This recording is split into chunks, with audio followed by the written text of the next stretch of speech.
We've already seen Lance Armstrong in the centenary tour of 2003 doing a bit of cyclocross through a ploughed field to stay upright and in contention for his 5th consecutive victory. But there were other unexpected sights in that tour. Armstrong dehydrated and losing a minute 36 to Jan Ullrich in the tour's first long time trial, for example. He will keep his leader's yellow jersey, but he is yet again reminded he is in the toughest scrap of any Tour de France. And a top 3 separated by only 18 seconds, the tightest race that ever been.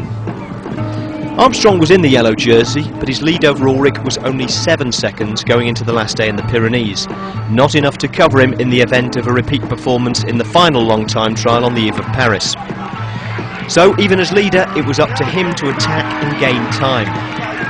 After some shadow boxing on the early cols, Armstrong, Ullrich and Iban Mayo were together on the ascent to Les Ardennes, with a small group behind them, and the defending champion was setting the pace. And now it was Iban. Oh, what's happened there? What has happened there? It seemed quite a normal corner. He must have hit somebody in the audience. Mayo has gone.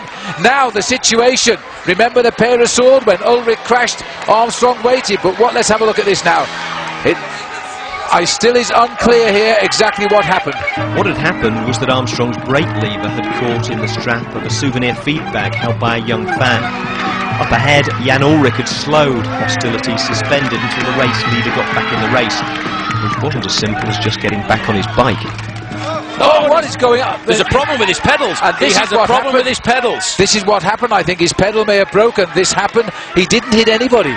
Well, it was the problem with his pedals. It was very strange to see that. He's looking down. He now knows he's got a serious problem. Watch this now. Well, this is awful. Digging deep and his foot has just come out and I don't believe how he's managed to keep it upright there.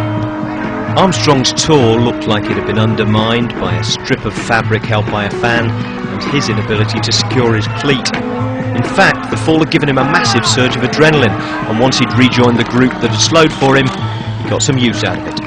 And after all of the problems of the day, Lance Armstrong is now trying to move clear of Iban Mayo, who also seems to recover from that fall.